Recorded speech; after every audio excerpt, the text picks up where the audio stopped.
بسم الله الرحمن الرحيم فيهما عينان تجريان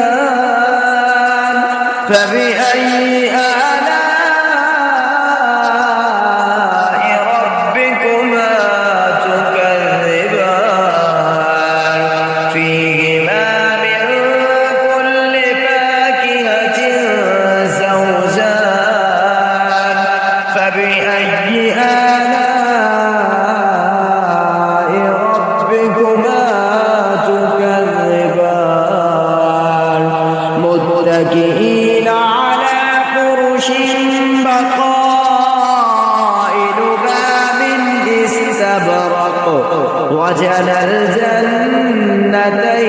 دان فبأي آلاء ربكما تكذبان فيهن قاصرات الطرف لم يطمثهن